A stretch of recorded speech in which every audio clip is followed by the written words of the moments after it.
Hello everyone and welcome to Sunburned Albino Plays West of Loathing Episode 2. Sorry for the break. My cat died a couple days ago on Christmas Eve. It was a great time. We all enjoyed it. He was 16. We had him since I was 7 years old. So that's great.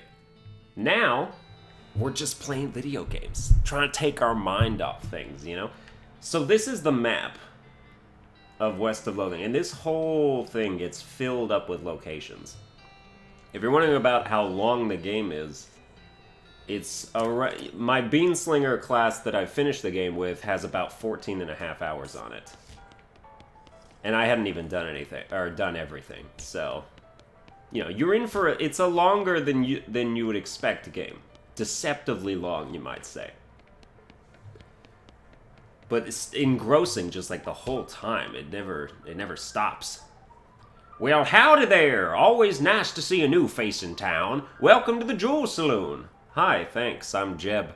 Glad to know you, Jeb. Folks around here just call me Lloyd. What can I do for you? Nice to meet you, Lloyd. I saw the sign out front advertising a room.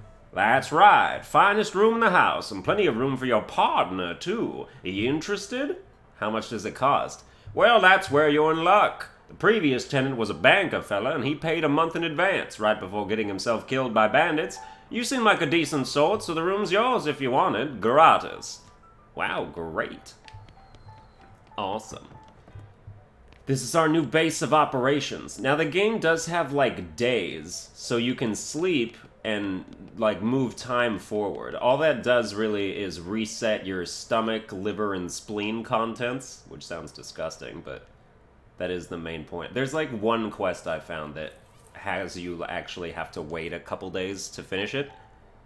But other than that, so, like, I was on day 3 when I finished this game on my Beanslinger class. You look at yourself in the mirror. Insult yourself. You call yourself a good-for-nothing jerk. You gain an effect. Angry. Insult yourself again. Call yourself a good-for-nothing yellow-footed jerk. Insult yourself again. You better not insult yourself anymore. You get any angrier, you're liable to pass out. And that gave me I wasn't able to do this twice last time. You're madder than a hornet. If your anger level gets higher than 2, you'll pass out from rage. We got +6 muscle, mysticality, and moxie out of that. I don't know how long that lasts. Maybe it lasts all day. Or maybe it lasts forever. Usually it only let me do that once, so I wonder what the difference is. Maybe because I'm a cow puncher, I have more rage capacity? I don't know.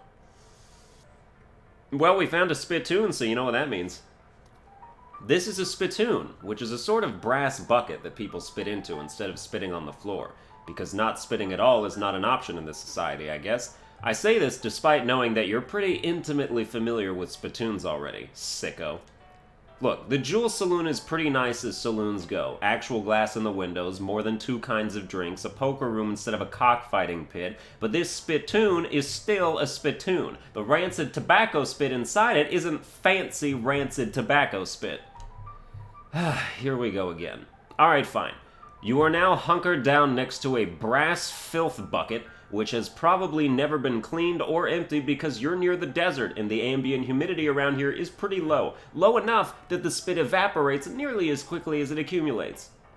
So that's good, right? No, that's bad, because it's only the water part of spit that evaporates. This brass bucket is half full of the rest of the spit, the toxins and filth that don't evaporate. Several years worth, distilled and concentrated until it's the consistency of molasses. People aren't allowed to flick cigarette butts into the spittoon anymore because they bounce out.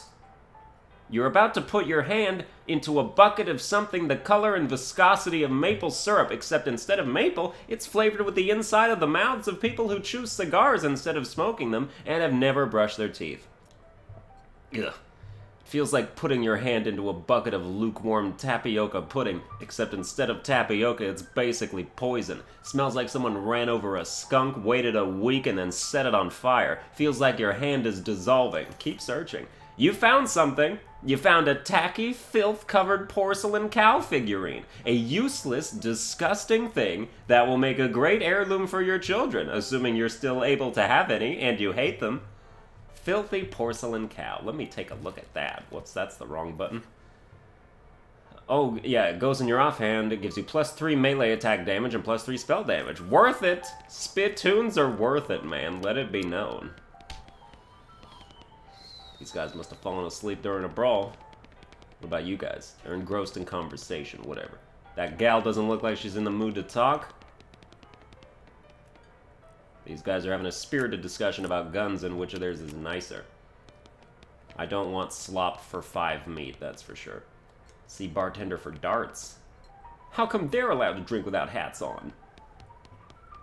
It's almost like that Pete guy was crazy and pulling my leg. Hold on. The old man stares off into the distance, listening to the piano. He doesn't react to you at all. The piano player is not very good at his job. Nope, he's playing some wrong notes out there. Howdy, Jeb. Anything I can get for you?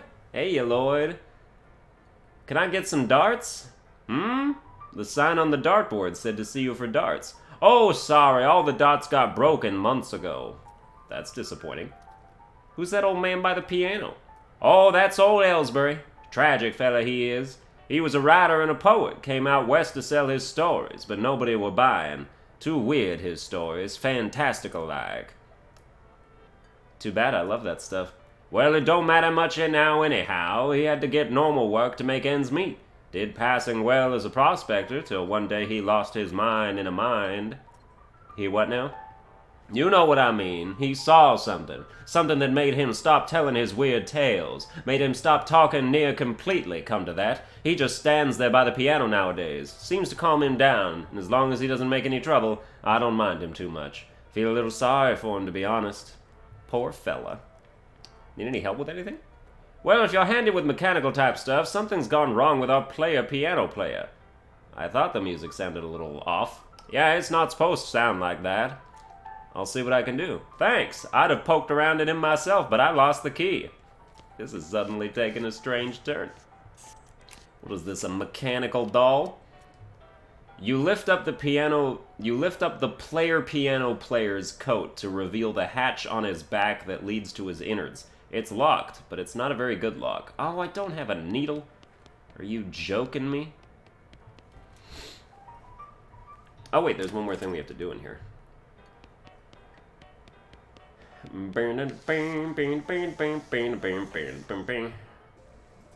Hello.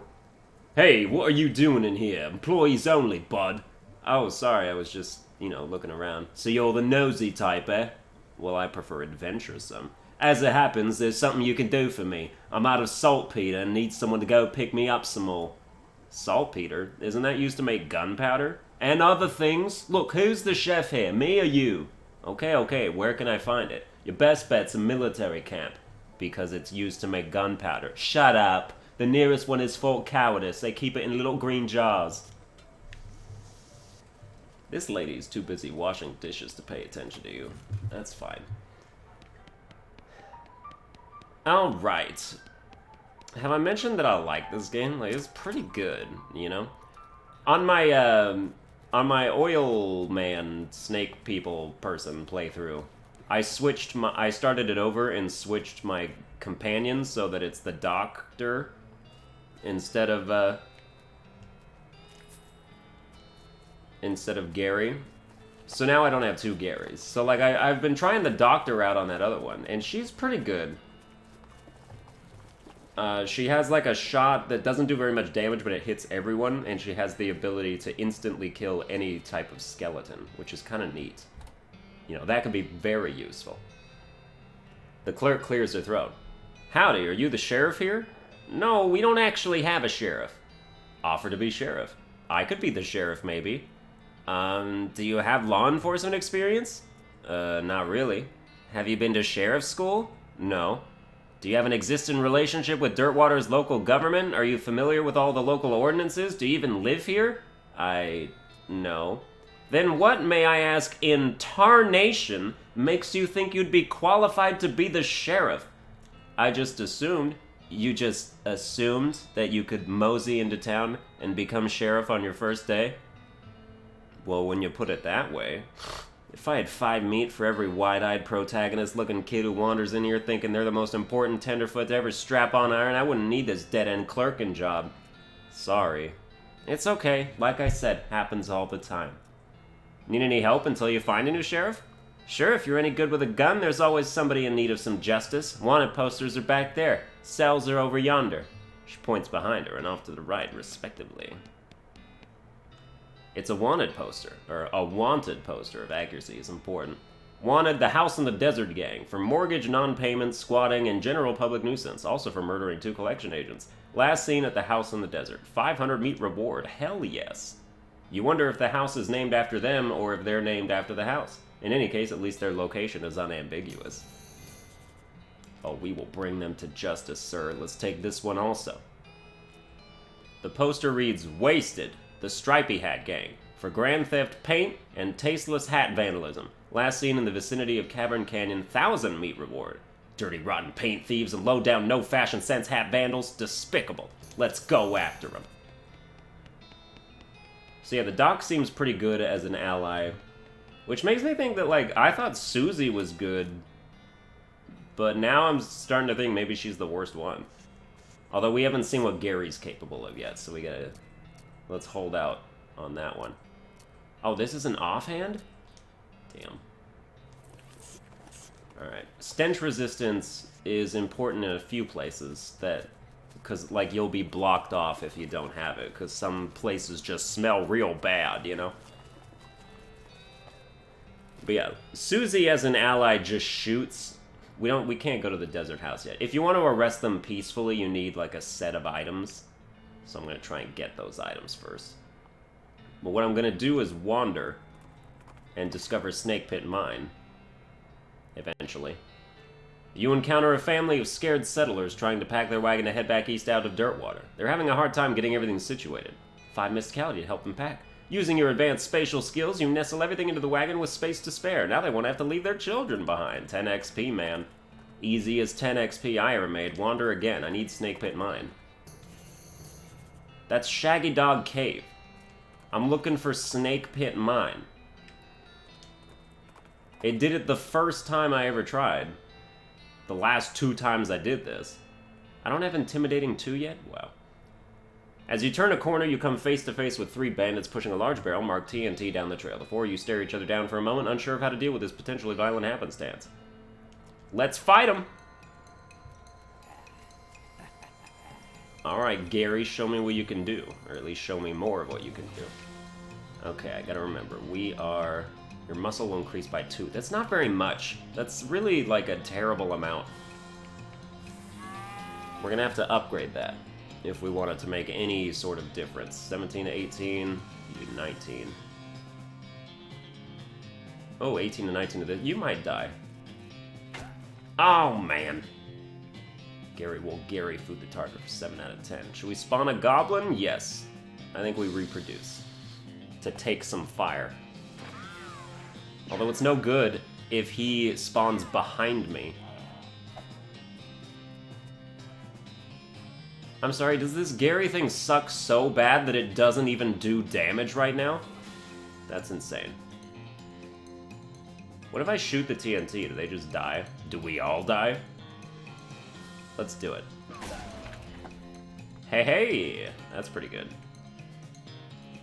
6 to 9, 6 to 9. I bet you this doesn't kill him. Oh, look at that! Gary, you're better than I thought. But your reproductive whatever is not, that's for damn sure.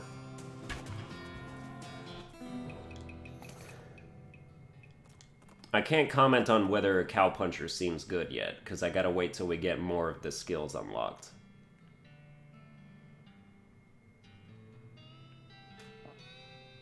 I just need to keep wandering because I need Snakepit Mine. That's the Dave Yard. What does it take to get Snakepit Mine? There's a very specific order you're supposed to do this in. Otherwise, you're going to miss out on an important event. So we're getting stuff. Trails of burnt vegetation. Oh, a hellcat is grazing nearby. Let's fight it. We got all these new places to explore. I'll get to them. It's just...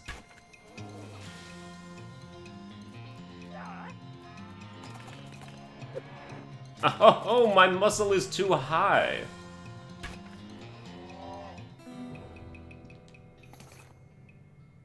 And some cow's blood. Got some extra thick leather out of it. That's nice. Just trust me when I say that Snakepit Mine is the most important area we need to go to right now. You encounter an overturned wagon surrounded by ruined books and broken pairs of spectacles. Looks like a family of especially literate homesteaders met an untimely end here. Tragic. You pour... Oh, yes! We got a skill. You pour over the detritus and manage to find exactly one book that is both undestroyed and remotely interesting to you. Very good. I will learn it as soon as we get Snakepit Mine.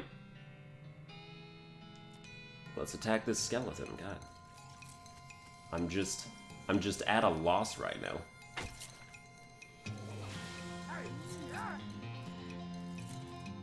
But yeah, all the companions level up by fighting their respective things. So like the doctor levels up when it fights skeletons, or when I don't know why I said that. Susie levels up when she fights hell cows. Gary's different though. He levels up when like you purchase growth. It's like he's a plant, I guess. Like, I guess goblins are like funguses. Great, it's already too late.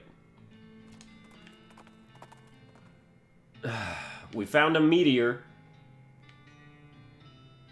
But you need a pickaxe to do it properly. And so that's why I wanted Snakepit Mine to get discovered.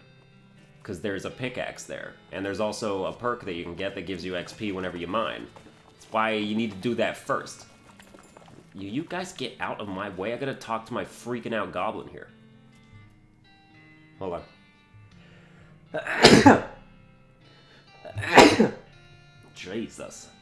Howdy, Gary. Oh, Gary, knowing a thing to see. Oh yeah, what is it? A gigantic poop! What? Taller than Gary! Okay. New map location. The Big Apple. Ooh, is a gigantic poop what they think of New York City? Hot damn. He says, told the bartender you try to fix there. Yeah, I know. But I don't have any needles, man. So we discovered every place that I didn't want to go. Because, you know, they're just dicks and stuff. Do we have any silver bullets? If I have silver bullets, I can go to the silversmith and trade them for needles. Or do I have silver... Oh, I have silver cufflinks. That'll work also. Alright, let's go. Buttonwell and McKittrick's store. Keep going where I'm going. Just discover every location except the one I want to go. That's totally fine. Silver bullet making apparatus, help yourself. Oh, I have a silver nugget? I didn't know that. Okay, I can make 3 bullets with the cufflinks. And now I can make needles with the bullets. I don't need silver bullets for anything. Now we make more needles. Okay, I have 8 needles now. That's fantastic, bro. Like, just amazing, bruh. So we'll pick the lock of this silversmith house, which no one is here. But look, there's a safe that needs cracking. Forgot the darn combination to this confounded thing. If you can open it, you're welcome to what's in it. Well, I can't. Safe cracking always is like always the last perk that I'm able to get. Because with the perks that you didn't get at the beginning, you have to kind of just luck out in finding them in a store that are buyable. Oh, speaking of that, advanced cow punching. What do we got? So there's a complex pronunciation guide written by a linguist who was raised by cows. Gives menacing moo, a skill that reduces the muscle of all your opponents. Pointless. There's a chapter about situational awareness and is important when trying to survive in a world full of demon cows. Gives ever vigilant, a perk that increases your maximum AP by 2. A perk. That's really good. That means I don't have to use it in combat. Or there's an essay about how to do a particular kind of sit-ups that make your abs real thick. Gives brawny, a perk which increases your maximum HP. Where are the skills? Why can't I have skills, man? I want to take ever vigilant. So we get more AP. But as of now, I don't have anything worth using AP on. I need 10 moxie. Oh, my stomach, liver, and spleen are empty. Oh, I gotta eat something. Muscle miscounting moxie by 1. Now I'm gonna need that to be, like, more than that. What other food do we have? Yeah, it was, muscle by 3. You're not supposed to drink cow's blood. This isn't gonna help me. I don't have enough.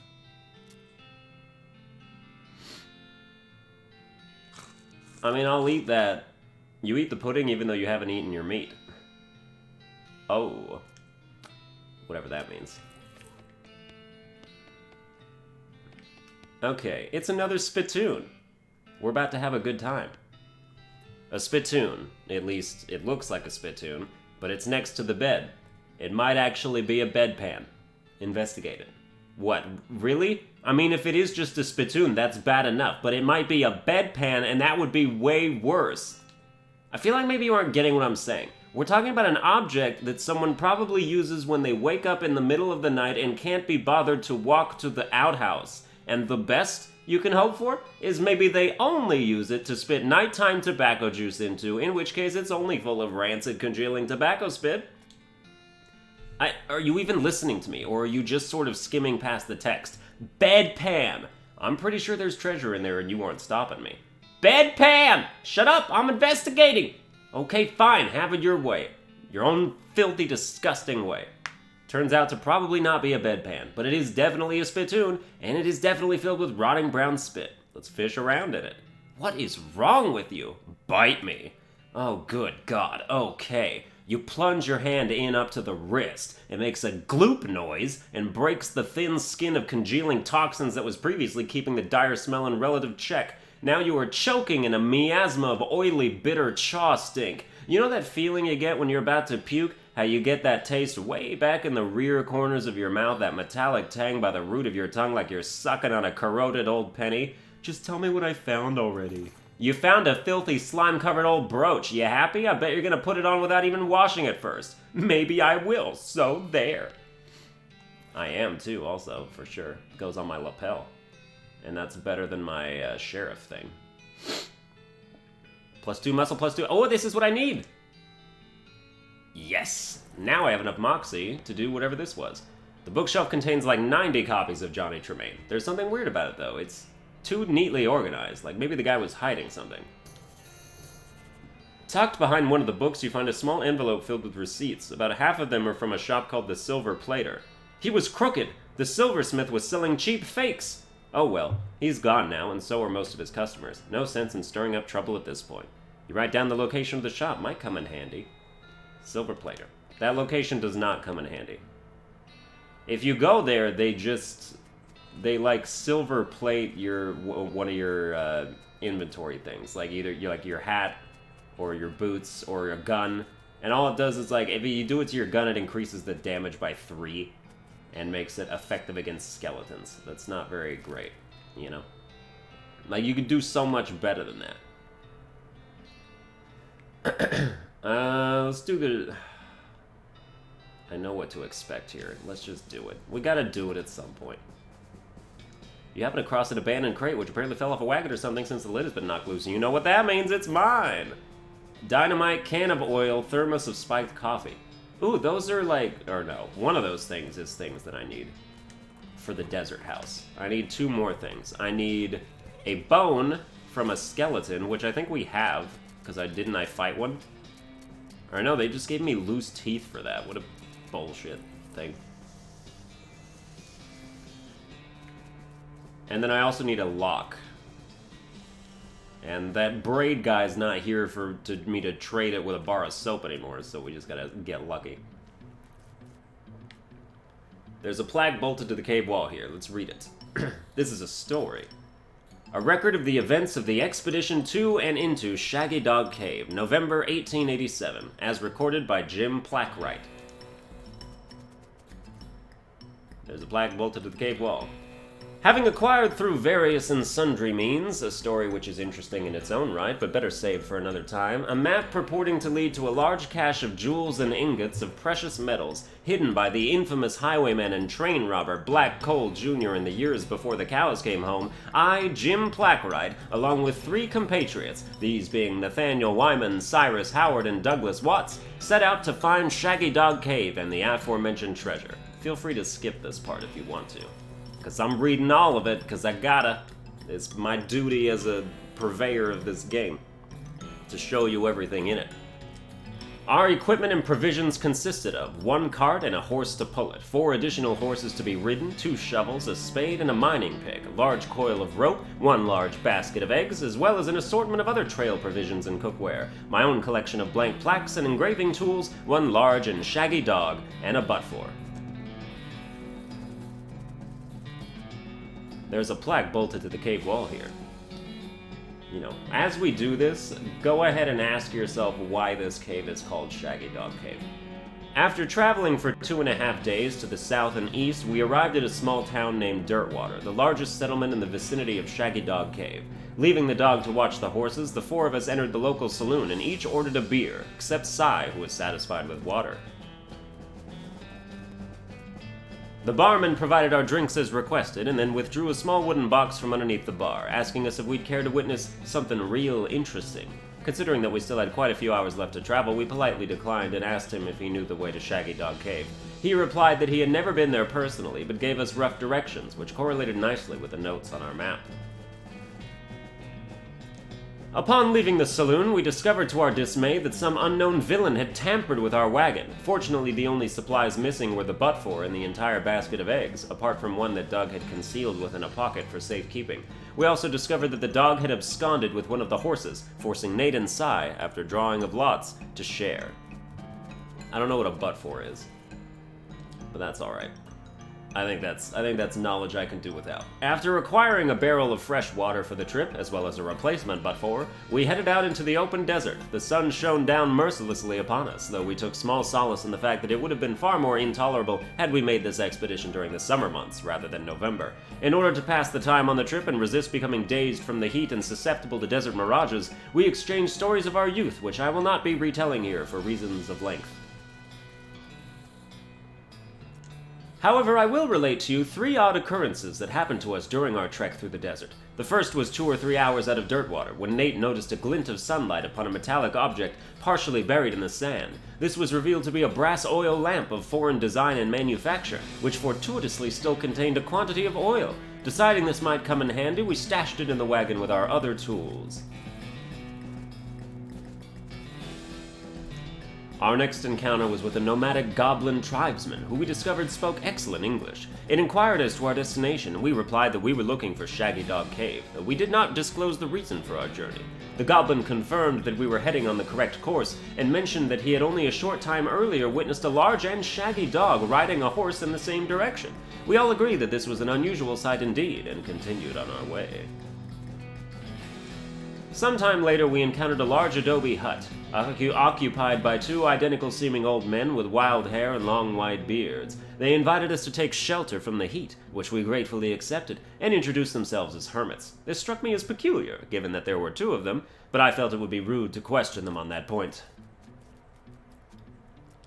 One of the hermits confirmed that we were near Shaggy Dog Cave, and the other hermit confirmed that what his brother said was true. They also commented that they had seen a large and shaggy dog riding a horse in that direction. We all agreed that this was an unusual sight indeed. The hermits refreshed our water supply in exchange for our butt-for, and we continued on our way, excited to finally be nearing our goal.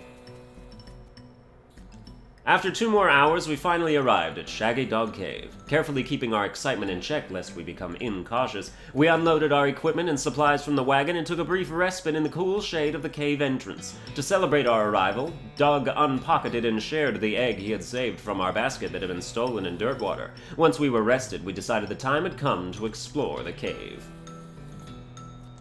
Discovering that we had neglected to pack torches, lanterns, or any other light source with which to illuminate the cave, we declared that it was indeed fortuitous that Nate had discovered that antique oil lamp during our travels. He gave the brass a quick shine and then lit the wick, and we were relieved to discover that it lit easily and provided a very adequate amount of light. As we headed into the cave, we were further encouraged by the fact that the floor was quite even and easy to traverse, and there were no side passages which might cause us to become lost. Despite this, I resolved to hang a number of plaques to mark our progress through the cave, and engraved them with the tale of our journey, such that others who discovered the cave after us might be entertained and edified by our story. Soon we came to the end of the tunnel. While Nate, Cy, and Doug took turns with the excavation, I completed the last of the aforementioned plaques. It was a matter of perhaps an hour before Cy's shovel struck a wooden surface with a hollow noise, and we hauled the traditionally styled treasure chest out of the hole with great excitement. There's a black... The chest was locked with an ancient and rusting iron padlock, which broke easily from a single swing of our pickaxe. We opened the lid slowly, and the flickering light of the antique oil lamp shone brilliantly upon jewels of every color and shining ingots of precious metals, just as promised by the legends of Black Cole Jr. Joyous at our triumph, we loaded the chest into our wagon and began this journey home. Thank you for reading, and may your own endeavors be equally successful. Signed, Jim Plackwright. It's a hole. A completely empty hole. I actually didn't get this the first time I did this. I didn't notice the connection. I was like, Shaggy Dog Cave. That title doesn't mean anything. But what you just heard was literally a Shaggy Dog joke. So, in the world of comedy, a Shaggy Dog joke is a joke that goes on long, and forever with absolutely no payoff at the end. It's a troll joke. You'll see it in joke books. It is a very famous turn of phrase. Although people don't really tell jokes like that anymore because, like, they're just inherently infuriating and they don't make people laugh. So, it's just something to do when you want to be a dick. So that's why it's called Shaggy Dog Cave. Although it was also called Shaggy Dog Cave before they got there in the story, so I wonder what was going on at that point. But that's fine. I'm gonna keep wandering till we get to Snakepit Mine, man. I need it. Skeleton. Oh, gotta fight that old has-been. Alright. Another skeleton. Maybe you'll give me a bone. I need one.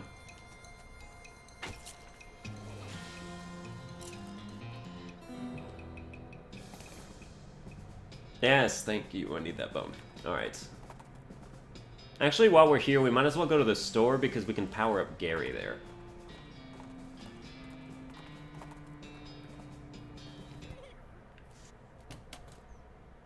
Let's see what you got. And we could also buy some tools.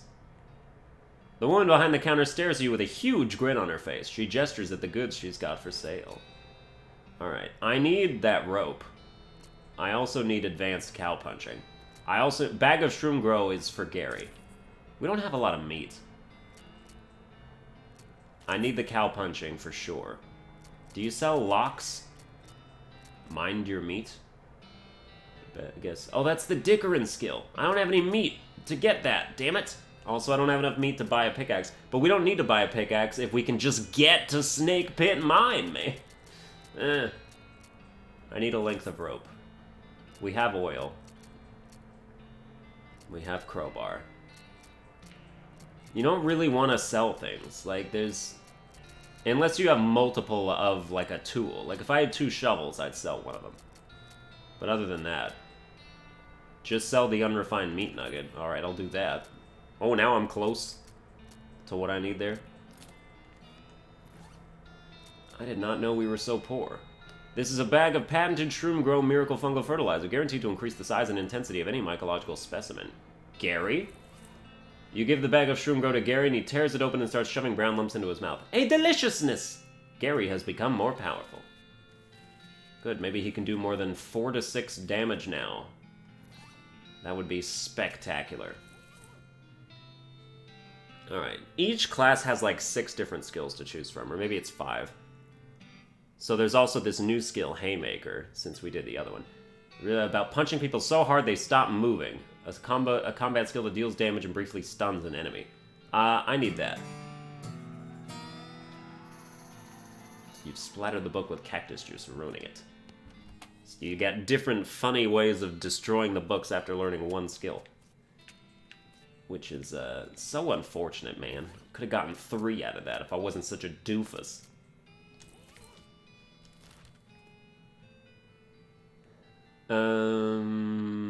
Yeah, I'm gonna start wandering again. You get me to Snakepit Mine or I am just gonna... You don't know what I'm gonna do. Find a ton of meat inside, that's nice. Wreck Stagecoach, lockpick it, get some stuff. Pretty neat.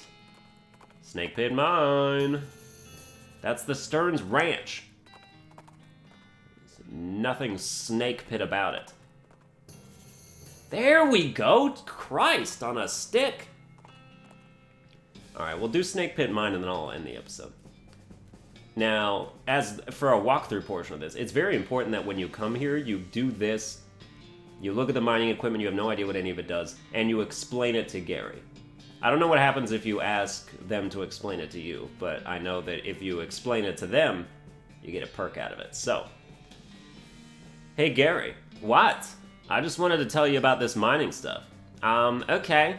So this first machine here, this is an automatic gold excavator. Gary stares at you blankly. And this thing over here, this thing is used to extract crystalline backfill and then slough it. Gary sighs. And this third machine, this is a refined rock measurer. It converts rubble into wet mud. Isn't that interesting? You got a perk, Minesplainer. Gary grins. Now to finishing? Yes. And that perk means you get XP when you interact with mining stuff, which happens a lot in mines, did you know? So it's very useful. I haven't looked at my XP gains in a while. Yeah, Intimidating should have been upgraded a long-ass time ago. I'm going to increase my melee damage, I'm going to increase my melee damage again, and I'm going to increase my glamour. So we get bonus item find and meat gain. Very good. Yeah, I can't imagine, like, letting the game spend XP for you. Like, I don't want an all-around character. I want a specialist. And I want to do what I want to do. Alright, so we punch our target for 10 and stun them. So it does like half damage. Ooh, Gary will Gary through the target 2 times. 7 to 10 with each blow. Ooh, Gary's hella good now. That's great. I wonder if his little reproductive thing is better now as well. Alright, so there's the Minesplaining bonus, 5 XP. It'll get bigger as we level up. There's a smoking snake in this smoking hole. Let's pull it out and fight it. If I don't punch snakes, then how? Well, I'm a cowpuncher class, but I think we can include snakes in that. You know what I'm saying? Ooh, one shot? Oh, of course you would do that to me. I want to spawn the grunt and see if it looks any different. Oh, no, that's cool. Just breathe, just stand on my friggin' dude and, like, not bother with him at all. 10 XP, 37 meat, nice. With that, we can do some more stuff. I need more muscle. Like, let's get muscle, the base up a lot more. You do want to... Your base never really gets that high. Like, a lot of your base muscle, mysticality, moxie, all that stuff's going to come from perks and, like, your equipment. So you don't need to worry about raising that too much. I think my endgame character had, like, a base of 9 mysticality, and that was his specialty. And then all the rest of it came from, like, everything else. And, you know, they got up to, like, 50 with all that stuff. Like, you're gonna get, you know, boosts in those fields. Pretty goodly, you know? So. I wish we had some kind of mass attack. See, it was nice when the doctor was my ally, because she just killed all of these guys in one shot. These guys are gonna hatch now. And now they have 18 HP. They're so strong right out of the gate. I don't understand. Why does the copy of Gary suck so much? I guess I can't reproduce twice in a row, huh?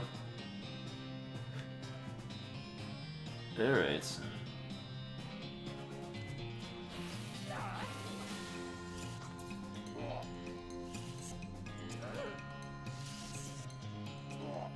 mean, it's a good punching bag, I'm not gonna say it's not.